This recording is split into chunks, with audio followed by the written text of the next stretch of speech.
Hey guys, welcome to another rookie stream. I hope everyone is having a very wonderful and safe Monday, and very safe start to the new week. So I noticed on the Discord that you guys posted a bunch of portfolios, which was really cool. And I decided for this one, instead of like picking individual art pieces and kind of doing like a step-by-step feedback, I thought it'd be cool just to sort of like kind of just do like a one-to-one with just like the stuff that you guys shared and kind of answer any questions or such that you had along the way. Um, I'd say we'd probably be shooting for about 30 minutes today. So yeah. So the first guy I had here was Leonardo. Under beta, he posted on the game development um, channel on the Rookies Discord page. First of all, like first glance, this stuff looks really good. So let's dive into it. I believe I've actually seen this guy's stuff before. I think he might have shared some of this on the channel a while back. And hey, no problem, Chris. Not at all. Always happy to help. Just I guess whatever knowledge I can kind of share on to other people. That's why I'm here. So yeah, like this looks really cool. I like kind of just like the kind of the accent colors this guy's going for. It's just like a really nice, cool red. And you can see that in a lot of like the modular stuff and a lot of the assets and stuff he has placed in the map. Super sci-fi as well. I can see from some of this, it kind of looks like he's using like a trim sheet for a lot of this stuff. And on the top, just kind of on the like roof area, the border parts on where the doors are, it feels very much like he's either utilizing the trim sheet he's created for those details, or he's just modeling them out and just unwrapping them to such a way and setting up material IDs that he can apply like this red material to them, which honestly is a very fast way to construct like modular stuff like this. It's a very non-destructive workflow, and especially when you're dealing with such large objects, it helps you kind of keep in tune with the textile density.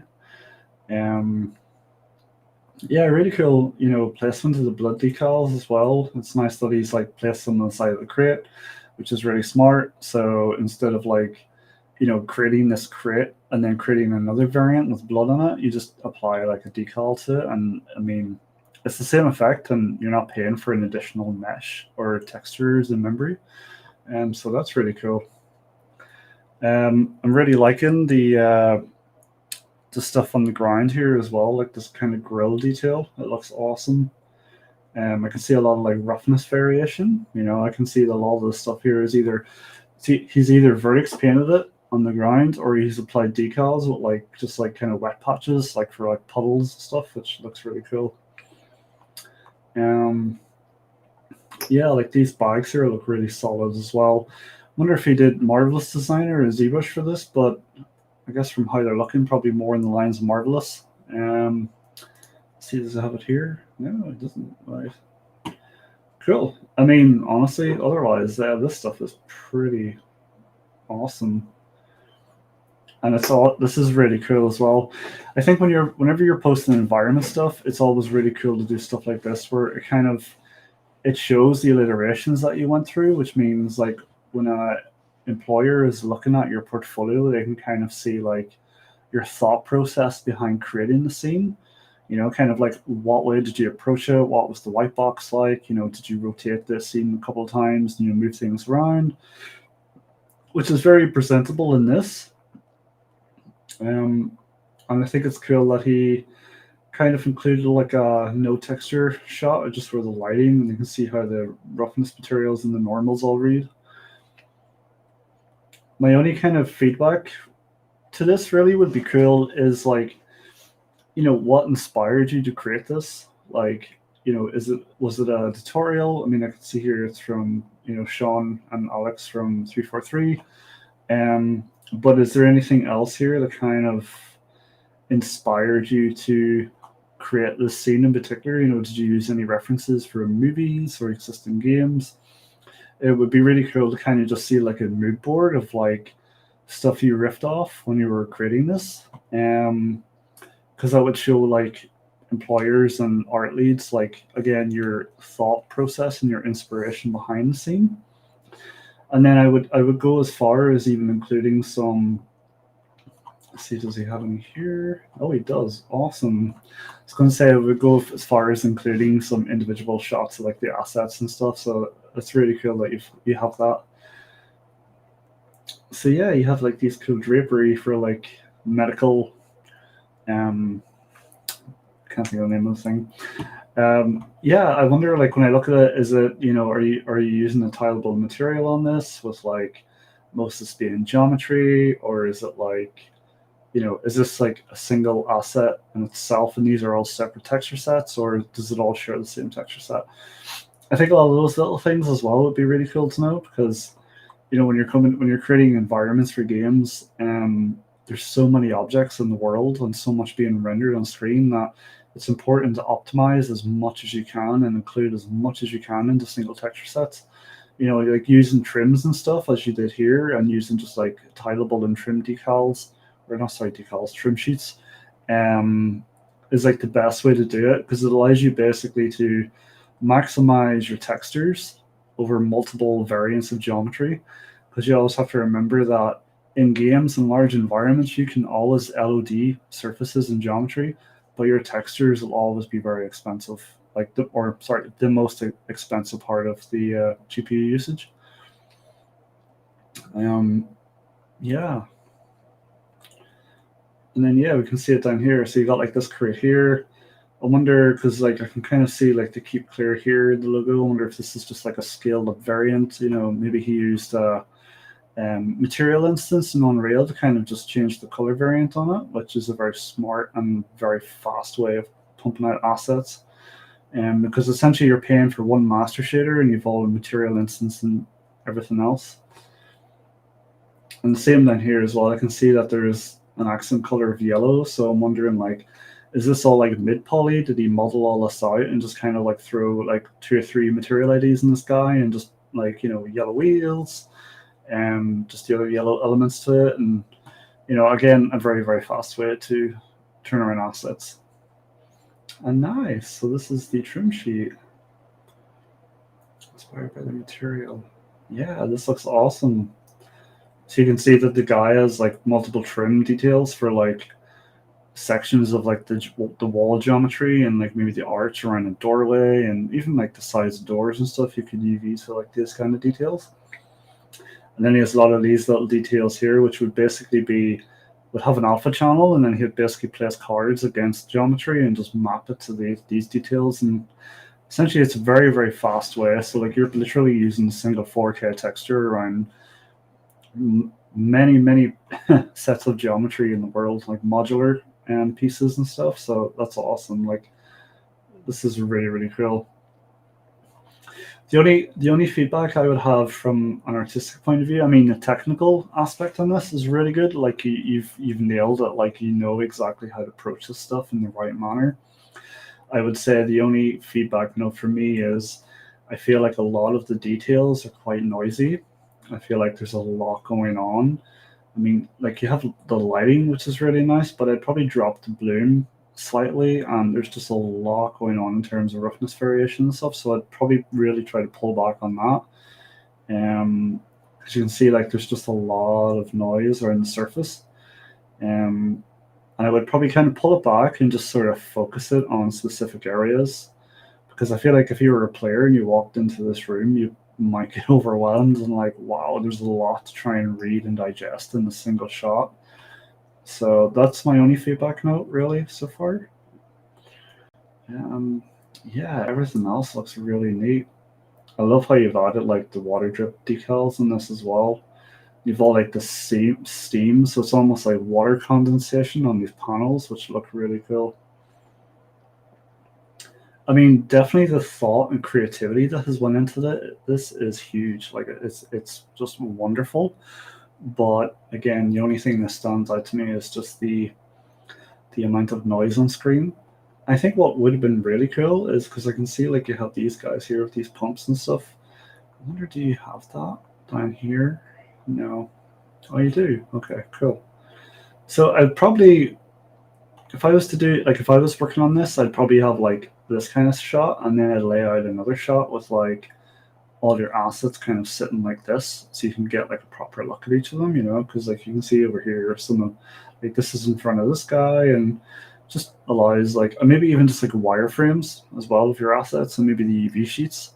Because you want to kind of show like how do you approach your UVs. Do you mirror your UVs in any areas? Do any of these assets, or like is there a bunch of these in a single texture set? Like a lot of those things are really important to know. And I think and maybe LODs, like if you're able to do LODs and even like the collision holes in Unreal, if you can show that stuff, it shows a potential employer that hey, you can make 3D art, but you can also utilize Unreal. You know how to get stuff into Unreal. You know how to set up collision light maps, and you know how to just optimize things in such a way where you're not paying a material for every little single thing here. It just a lot of those things would really help your portfolio stand out. And even if it's not to the quality that's required, the thing is, games are huge these days, and they need so many hands on deck for those games. So honestly, if it's like okay, you're not at a point, or you're almost there creating the quality bar we need, but we could have you help so much more on the optimization front. This just shows them that you can do that, and therefore they can still hire you and kind of put you in a position where you're helping to sort of um, just optimize things in the world and get things situated in such a way where it's playable. But overall, yeah, this looks really cool, Leonardo. Again, I think your scene setup is really nice, but I just feel it's just I don't know if it's maybe the resolution of your screenshots, but it just reads very noisy. When I look at this, I just feel like it's the roughness detail, or at least that's what's kind of hitting me at first. Like this here panel, it's really nice. It looks cool, but I just feel like I just wish there was not as much noise on screen. Like if I was to approach this, I'd probably have it in such a way where a lot of this noise of the drips and stuff, I'd probably pull back on that and kind of just place it where it makes sense, where it's like, okay, so, condensation's maybe building up around here in just different areas. And, because the surfaces and stuff would read a lot better, and you can kind of really sort of focus on and look at them and understand how they're created. It would just be a lot easier to digest. And again, I think it's awesome that you have stuff like this as well. I'd probably slow it down a wee bit. Um, but it definitely shows someone like your thought process. I mean, like your geometry and how you kind of construct things is really good. Like it's awesome how you do that. Yeah, awesome. So temple ruins. So the one thing I always say as well, whenever it comes to environment stuff, if your strengths are like hard surface modeling, but you're not as comfortable doing organic stuff, like I wouldn't stress too much. I would probably like, I always said people focus on your strengths. So if you're better at hard surface art, just make sure like you really kind of just focus on that and not worry as much as you're on your organic stuff. Because I find sometimes when you look at the portfolio and the person could have really awesome hard surface art, but then when they look at the portfolio and see there's organic stuff that's not that good, it can kind of really pull away from the quality that's coming through on the hard surface stuff. Um, yeah, just a little tip. Yeah, this looks really cool. This reads so nice. Yeah, this is awesome. Like honestly, really good job. Just all the details. I just love how you've applied them, and just all like the subtle roughness and scratches and wear and tear. If it was me doing this, I'd probably pull back a little bit on just the edge wear here and decrease the height value in Substance Painter, because I just feel it's just a little too noisy. Um, I'd probably just break it up a little bit more so it's just not as just sort of it doesn't travel around consistently as it looks. But otherwise, yeah, this looks really cool. And I think another little tip would be like, if you think about it, if like the paint on this metal would probably age over time. So I'd probably like pick areas where I'd desaturate it slightly in the center points, or just have like a slight hue change in the color. So maybe around the top, or maybe where the sun's hitting it. Maybe that's causing some discoloration. Just those little kind of things are really cool to see. So I mean, when I look at this, I can see it's kind of like a high poly. I mean, if it's not game ready, then that's totally fine. I mean, it looks awesome, and I love how you've done the visor as well. That looks really cool. I'm sure the guys at 343 would definitely approve of this. Yeah, that's awesome. Okay, so we'll bounce over to the next guy, which is Michael. He gamer student in Belgium. So these are really cute. So it's 3D, yeah. Yeah, that's really cool. And wow, that's very smart thinking as well. Is this load? It does load. Oh, wow, look at that. That's a really smart. I see what you've done, and that's very smart. That's really cool. So it's basically you have like basically a flat plane here with this geometry sitting in front, a hole here, and then you have this modeled in behind it using cards. Yeah, that's impressive. That is very cool.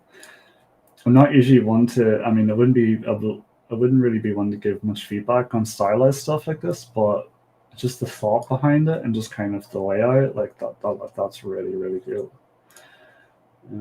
Okay, stylized knife. Oh, this is really cool as well. So I'd say for something like this, I'd probably bring the edge wear up just a little bit more, like the edge highlight.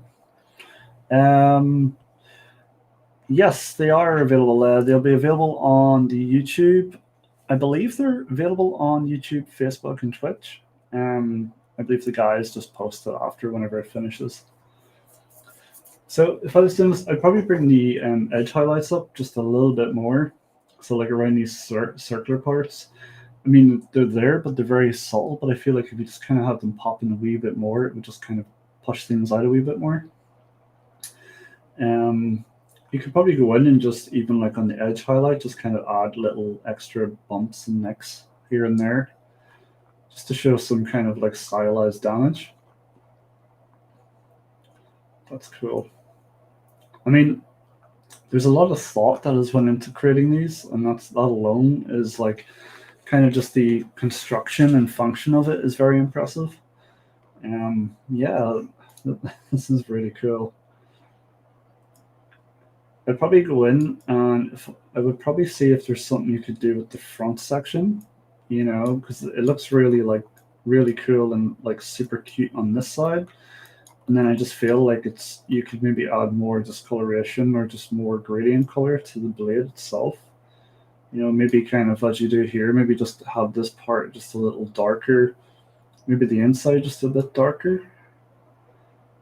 But otherwise, yeah, 10 out of 10. This is really cool.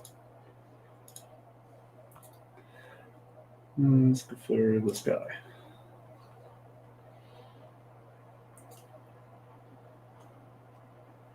I'm definitely getting like Fortnite vibes off this one, so that's really cool. But yeah, I mean, this stuff, it's just norm map.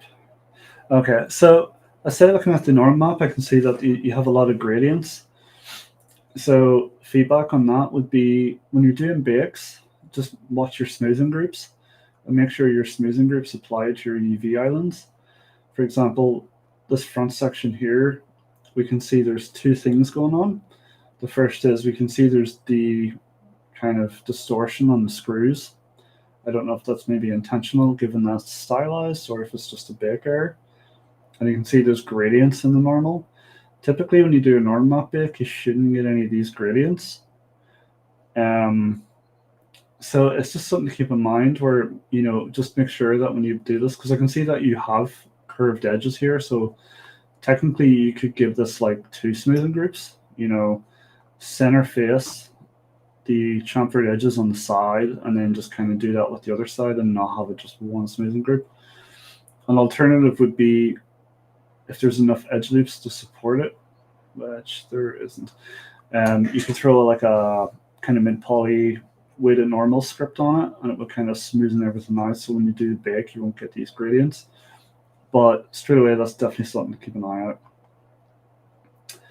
And your UVs are looking good. I'd say you could probably maximize your UV resolution a bit more. I'm not sure how much it would apply to stylized stuff like this because there's not a lot of micro detail on it. But one tip would be, for example, the top part, you have the UVs for, I believe, the strings. You could probably literally mirror all this to just one UV island. Maybe see if there's other areas that would allow you to do that. If the AO bakes are important to you, if you could get away with maybe not having these guys, you could probably try and mirror this with this and see if that works.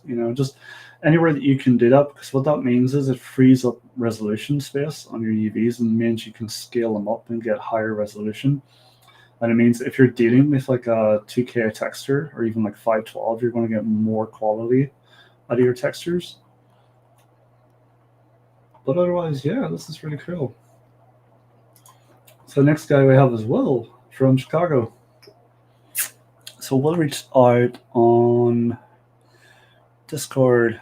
He's currently working as a contract 3D artist. He has 10 University, focused lately on real-time environment level art for Counter-Strike Go.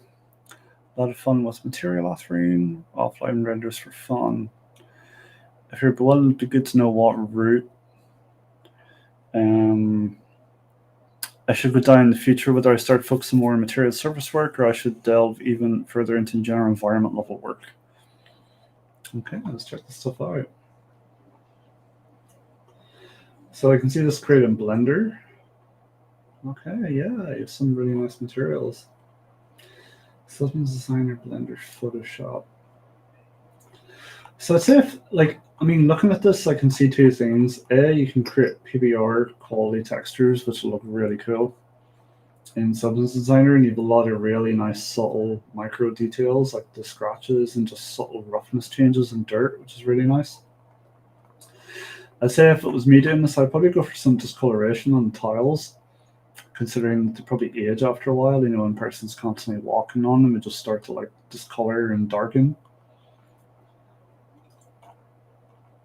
I mean, I can see as well from your models that you know how to UV things in such a way. So, I mean, yeah, your materials look pretty good. It's just, I suppose it's hard to kind of see otherwise. CSGO Paradise. Yeah, it's like old non-PPR stuff. I mean, your set dressing is really nice. And it makes sense, which is cool.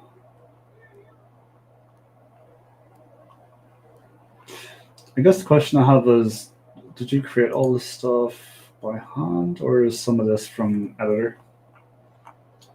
High quality assets at low proof cost, heavy use of draw call optimization throughout the level. Yeah, you can definitely see that because there's a lot of repeating of stuff, which is good. I mean, I think it's one of those things where if you can create something in source, you should try translating that over to Unreal 4 and make a scene. And then I would say with that, you'd be able to show people kind of like you're up to date on kind of just, using a current gen engine, but also just having like kind of shots of like some of the assets on their own and some of the tileable materials that you created as well, like you did for this guy here, sort of have just like these guys plus some of the assets. That would be a really good idea. Like these are really like the layout and stuff and the molding is so nice. It's just such a shame that this wasn't in like Unreal, I just feel like even though the ability is there and you can clearly use Substance Designer and model, I just feel like because it's not in Unreal, that people might look at it and think it's outdated. So that's my only feedback note on that. And yeah, really nice prop. I would probably Again, I just feel like a lot of the stuff is kind of directed at like CS:GO engine, like so it's like kind of it would be outdated, considering like we're now on PBR and UE4 and moving into UE5. So if I was you, I would probably, for example, like these guys here look good. So you have your materials and you have PBR, so they're solid. But if I was you, I would be like probably like, okay, let's make a bunch of PBR compliant assets, and then maybe like a little diorama scene where you're like, okay, let's use those assets and let's use the materials I've applied and just make a little scene out of it. Or I would probably, you could always take one of these guys. At the end of the day, all this stuff is modeled and UV'd, so there's nothing actually stopping you, even though it would take time to have all this. If you've all the source art for this still, just import it into Unreal, learn UE4, and just reconstruct this in UE4. Um, I feel like I feel like it would help. It would get your portfolio kind of, like, because I feel like if I seen this in UE4, it would look awesome, like no doubt about it. It's just when I see it in an older engine, and because a lot of games these days use UE4, I just feel like the question would come into the employer's mind of, okay, well, can he utilize current gen software, and like Unreal 4, for example. So that would be my only feedback note. I think if you took one of these guys, reconstructed it in UE4, had the same kind of screenshots, and then done a further breakdown of some of the assets and stuff, I think you'd be flying. Honestly, I think that would be more than enough to get you in summer. Like I always said to people, and I've always said to students I used to teach as well, like quality over quantity. Having one or two really, really good portfolio pieces will land you a job instead of having 4 or 5 half completed pieces. And I think another thing is to, because there's so many, you know, I don't think there's ever such a generalist. I don't think that really exists in the games industry because there's so many people filling so many roles and projects. Where I always said to people, make sure you specialize in a specific area and just focus on that and just obsess and work hard and get the best you can be in that specific area, because there'll always be people to make props, there'll always be people to make environments if prop is your thing. Or if you love making tileable materials, there'll always be someone to do more portfolio work. Or not, sorry, portfolio work, I just literally seen a comment there. Construct full environments, like the modular geometry, all that stuff. um, so I would never worry about trying to fill or kind of have your portfolio in such a way where it's like, okay, I need to find a job, so I need to have like weapons, environments, assets. No, don't do that. Just focus on one thing that you really, really enjoy and that you naturally sway towards, and just construct your portfolio on that. And if someone else has 6 or 7 portfolio pieces and you only have 3, that doesn't matter. It doesn't mean you're any less advantage. If your 3 are like higher quality, that's all that matters. Yeah, Marcus, feel free. Honestly, like if you want to just swing it here in the chat, and I can pull it up after and have a look. So Chris from Seattle. So Chris reached out over Discord, and he was saying that he's a 3D artist struggling to find entry-level position within the industry. In your experience, what would be the ideal portfolio look like for someone to apply for an entry-level 3D artist role? Am I missing anything? Give me a better chance. Should I be create an entire scene instead of hero props? Also, I seem to really struggle when it comes to modeling and texturing. There's no concept art for me to look at and model from.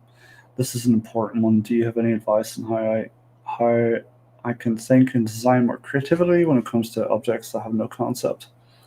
Here's my portfolio. Awesome. Appreciate the kind words as well. And yeah, I'm looking forward to Dying Light 2 coming out on Friday as well. Can't wait to see. I've seen a bunch of my things in the YouTube videos, so hopefully I get to kind of do an art blast with that after. Okay, so I think the question I would have, Chris, is like, I mean, when I look at this, I can see that you naturally sway towards asset art, and like it's primarily hard surface focused, which isn't bad at all. I mean, considering the majority of stuff on my website is all just hero assets as well. But the question I would have after that is, when you think of environment art rules, you have to remember like just because you're an environment artist doesn't mean that it has to specifically be constructing rooms, set dressing, all that. It can just be specifically assets for environments. Um, so I think the most important question you need to ask is like, what is it do you enjoy and what do you naturally gravitate towards? If you find yourself naturally just gravitating towards assets, then I would highly just say, hey, just focus on the asset art.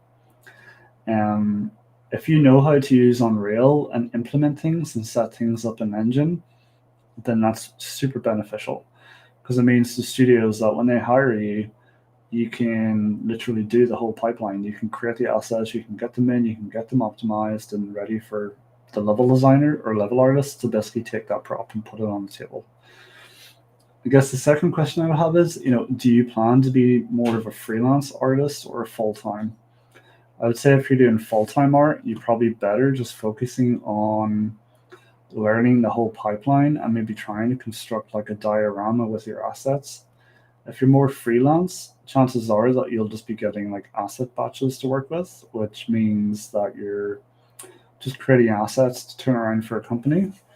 Um, I think, I mean, when I look at some of these assets, I can see that your ability is there and you have like kind of the core fundamentals down. But I guess a bunch of things that stand out to me when I look at this one, for example, is I can see like this detail here looks a lot lower res compared to the rest. So the question I would ask is like, well, how do you layer UVs out? How do you maximize your UV space and do you mirror anything? So I don't see any of that here, which, it's kind of a, that like, that would be one important thing to have a look at and to see. It's good as I said before, it's good that you have like a mood board here of stuff that we created so you can see kind of what you ripped off to actually get the results you have.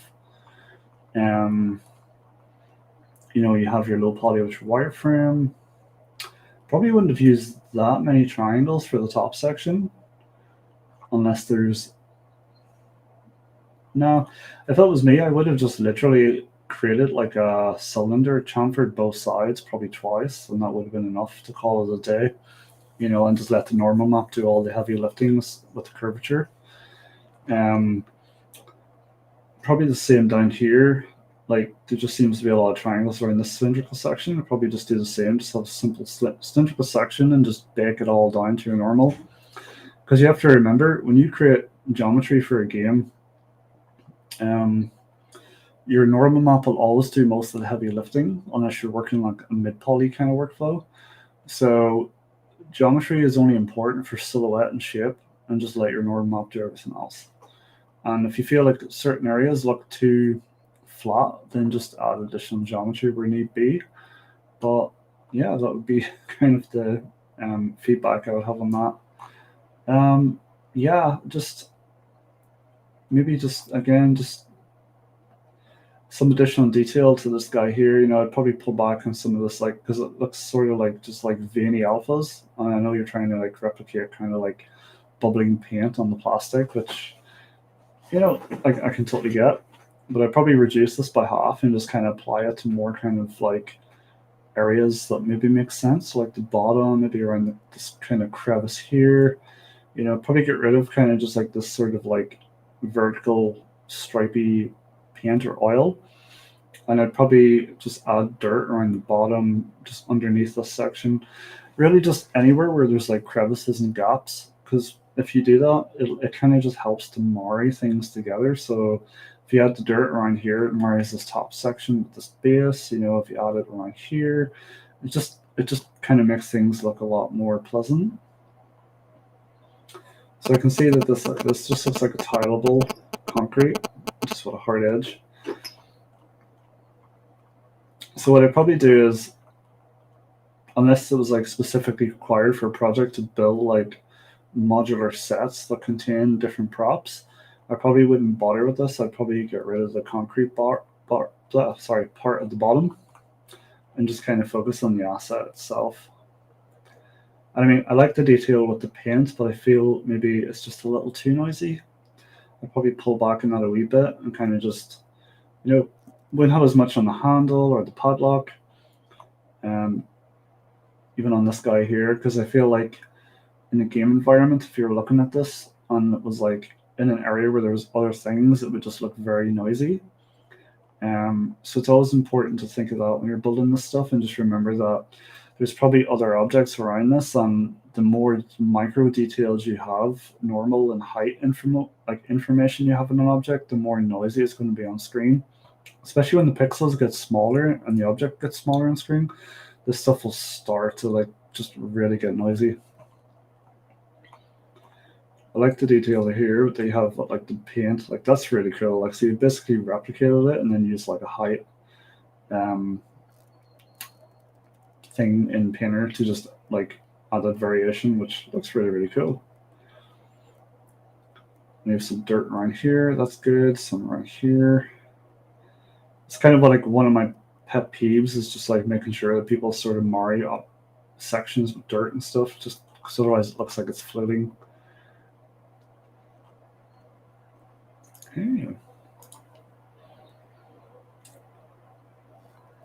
Okay, so I can. This is good.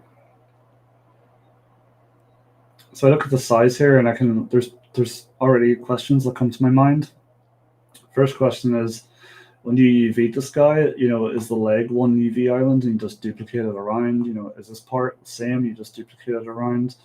Because a lot of the stuff, a lot of doing that, it allows you to really save on your EV resolution.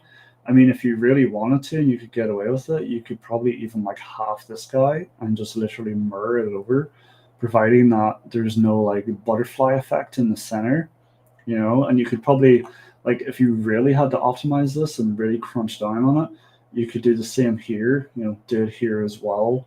And then just basically at the other side of this, just flip your UV or your geometry over and weld it before you bake.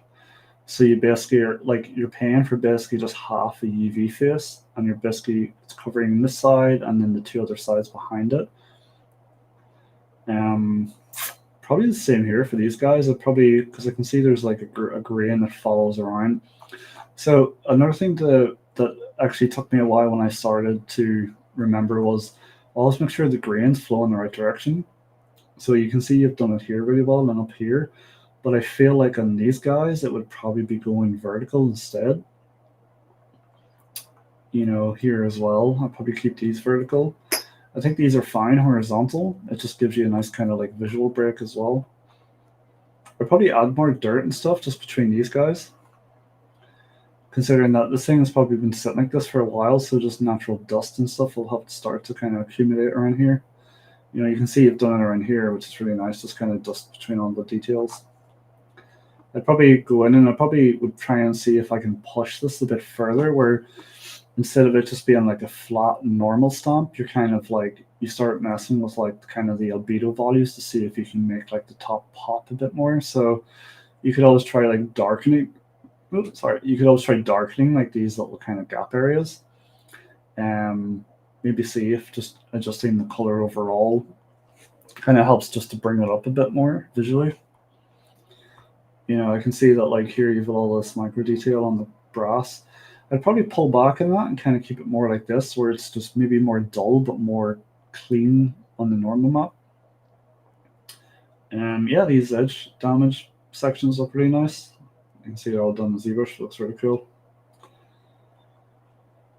Yeah, I mean this is definitely a getting there asset for sure. I think just with that extra little bit of care and attention, you could definitely make this pop.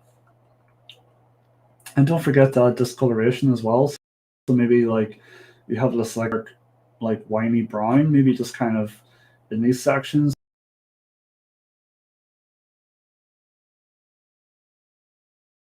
Just light it up just slightly in center points. It's just wearing the paint a little bit. Just a lot of those little things just really sell on the believability of an asset. So I like that you've included a marmoset with this one. That's really good. Okay. So let's, first things first, let's pull up your wireframe. Okay, you have wireframe here as well, nice. So I can see that, yeah, so you've baked all this detail down onto a flat mesh, which is good. Same here as well. Bottom. I mean, if this was like an object that the player was holding, this geometry would be good. So it's 5,000 triangles. You could, if this was like an asset that was just going to be sitting on a table, you could probably get this down to 16, 17,000 triangles instead. Or not 16, 17,000, sorry, 1.56 or 1.6 or 1.7. And to do that, I would probably, like, if this was an asset that was just like for decoration and set dressing, if I was to approach this, I would probably, first of all, this top section, that's fine. You use all flat geometry, your normal map does all the heavy lifting up there. I'd probably half this guy, so I'd probably like keep this part, add another in the center and remove these two. I'd probably get rid of this chamfer because you think about it from this, like from that point of view, you're not going to see it. And your normal map, if the bake's round enough, would do all that for you. So that would be kind of the first point. I'd probably do the same here as well. Just kind of let your normal map do all that. Just keep this like a flat cylindrical shape. Probably the same here, because if you think about it, unless you're like this close, you're not going to see this additional edge loop. You know, there's no way you can see that. So I'd probably just go in and just literally remove the center edge loop. For this detail here, I would actually just bake all this down on the normal map instead of it being actually in the geometry itself. I mean, the chamfers here are okay. You know, if you can afford it, I'd keep those. I'd probably, again, just, you know, this just be normal map detail instead of geometry. And to be honest, I think this chamfer here is okay because it kind of helps to compensate for like this section here. But I probably wouldn't have bothered with it here. I would have just kept it flat like this guy. And that's cool. Like, yeah, so it gives you kind of just some nice visual change. Probably if I was to do this, I probably wouldn't chamfer it as much. I'd probably, like, you know, if I was going to keep that detail and just like a prop that's used for set dressing, I just kind of make sure that these edges are sharp and not chamfered and just let the normal map do all the work.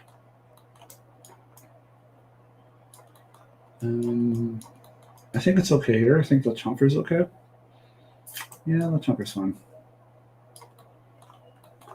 Yeah, I mean, like, this is honestly like this is, it's a really good asset.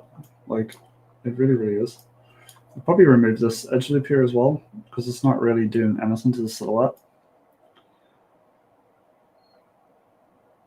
Yeah, otherwise this looks pretty spot on.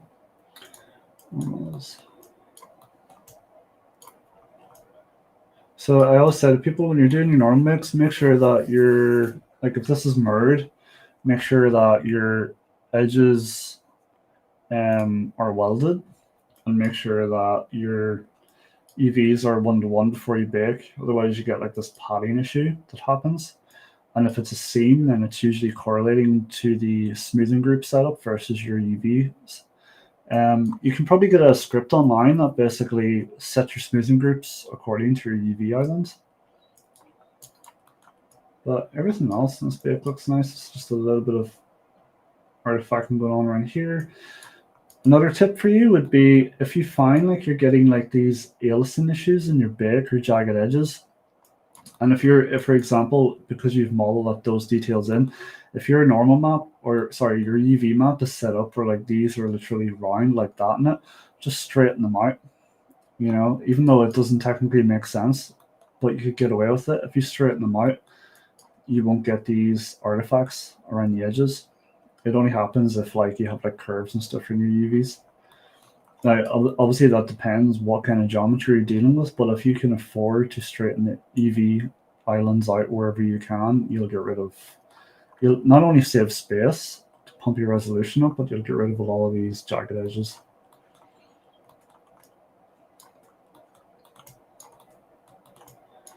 can see there's just some slight distortion here in the UVs. Looks like smoothing group issues to me, so double check your smoothing groups. I'll just rebake this. But otherwise, it's looking pretty solid. What is your albedo like? Okay. Yeah, honestly, like this is otherwise this is a solid asset. Oh, no you're not. Okay. Interesting. Yeah, like I'd say with those feedback notes and just maybe a little bit more kind of care on the materials, like the textures, this would definitely be 100%. So when I say that, I mean like kind of like for this section here, I kind of just see if you can marry that with like some dust. Obviously like this is a bake issue. Same down here, just some little dust. And because you have this detail here, I think it looks really cool that you have all these little like micro details. But I think you have to remember, if you have an asset that's like that size on screen, you're not going to see it. So what I'd probably do is swap a lot of this micro detail out and maybe just add more kind of like smudges in the roughness, where like maybe the person's hands held it for a long time, and just general like wear and tear on the edges of the rubber. But this is almost there. Like this is so close to being like AAA quality. So yeah, that's awesome.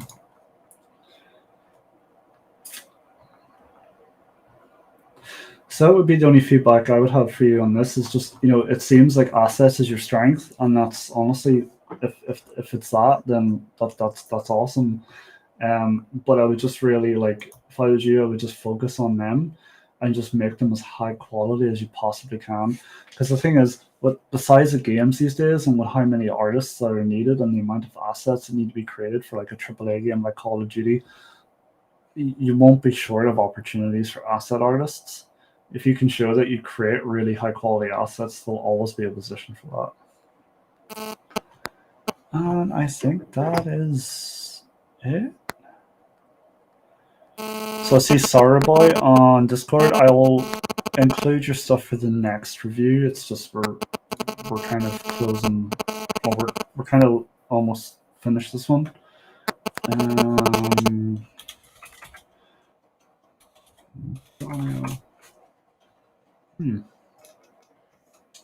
So it seems like not to your art station. Okay, well, in the next one, so I'm going to be starting to do these 3 times a week. So from 10 p.m. Monday, Wednesday, and Friday, I'm going to start trying to get some like guests on as well, to just have like a Q&A with them and kind of see how they get into the industry. And if you guys had any questions, we could ask them. And yeah, but otherwise, thanks so much for tuning in and being part of the rookies. And I hope today's session has helped you guys. And like always, I'm always available on the game development channel on Discord. So if you have any questions or anything, just feel free to reach out over that. And I'm always available because my Discord's always open. So I'll always be there to answer your questions. And yeah, I hope you guys have a wonderful rest of your day and week. And thanks again for tuning in. See you.